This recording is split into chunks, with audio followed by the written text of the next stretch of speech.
జై తెలంగాణ. ఖమ్మం పట్టణంలో జరిగినటువంటి హృదయ విదారకమైనటువంటి ఘటన ఆ తల్లిదండ్రులను చూస్తే నిజంగా గుండె తరుక్కుపోతా ఉన్నది. ఆ తల్లి ఒకటే అంటుంది, 12 ఏళ్ల నా బిడ్డకు జీవితాంతం బెడ్ మీద ఉండేటటువంటి పరిస్థితి వస్తుంది. ఈ పరిస్థితికి కారణమైనటువంటి వ్యక్తిని ఉరిదీయమని మాత్రమే ఆ తల్లి అడుగుతూ ఉన్నది. నేను ప్రభుత్వాన్ని డిమాండ్ చేస్తూ ఉన్నాను. ప్రభుత్వానికి సంబంధించినటువంటి పెద్దలే మధ్యవర్తిత్వం చేసేటటువంటి ప్రయత్నం చేస్తున్నారట. కేసు వాపసు తీసుకోమని చెప్తున్నారట. అటువంటి దుర్మార్గుని మాత్రం ఎట్టి పరిస్థితుల్లో క్షమించొద్దండి.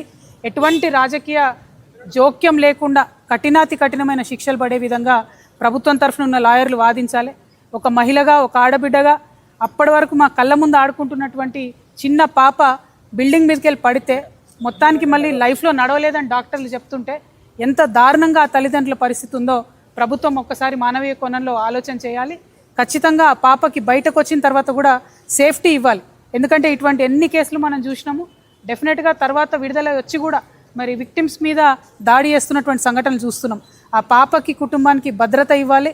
ఖచ్చితంగా ఆ పాపకి మీరు ఒక్కసారి డిపాజిట్ చేస్తారా డబ్బులు, లేకపోతే నెలకు ఏదైనా స్పెషల్ పెన్షన్ కింద నెలకు ఒక 50,000 రూపీస్ ఆ అమ్మాయికి పెన్షన్ వచ్చేటట్టుగా ప్రభుత్వం ప్రయత్నం చేయాలి. లేకపోతే మొత్తం ఆ ఇద్దరు కూడా తల్లిదండ్రి కూలీ చేసుకునే వాళ్ళే ఉన్నారు. ఇంకొక 2 పిల్లలు ఉన్నారు. వాళ్ళకు ఈ పాపను చూసుకునేటటువంటి ఆర్థిక స్తోమత వాళ్ళకు లేదు. ఆ పాప వాళ్లకు తల్లిదండ్రులకు ఇల్లు కూడా సరిగ్గా లేదు. కాబట్టి ప్రభుత్వం తక్షణమే ఇల్లు మంజూరు చేయాలి. అదేవిధంగా పెన్షన్, స్పెషల్ పెన్షన్ ఆ పాపకి ఇవ్వాలి. ఎందుకంటే ఆ పాపను చిన్న పసిబిడ్డను చూసుకున్నట్టు మంచంలో పెట్టే చూసుకునే పరిస్థితి ఉంటుంది. కాబట్టి ప్రభుత్వం మానవీయ కోణంలో ఆలోచించి మద్దతు ఇవ్వాలని చెప్పి నేను డిమాండ్ చేస్తున్నాను.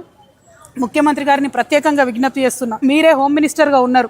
రోజుకు 5 మంది ఆడపిల్లల మీద, చిన్న పిల్లల మీద, మైనర్స్ మీద ఇటువంటి అఘాయిత్యాలు జరుగుతున్నాయి. పోక్సో కేసులు అవుతూ ఉన్నాయి. కఠినమైన చర్యలు తీసుకోండి దయచేసి.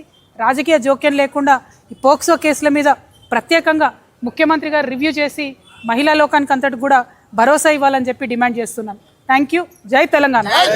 జై తెలంగాణ.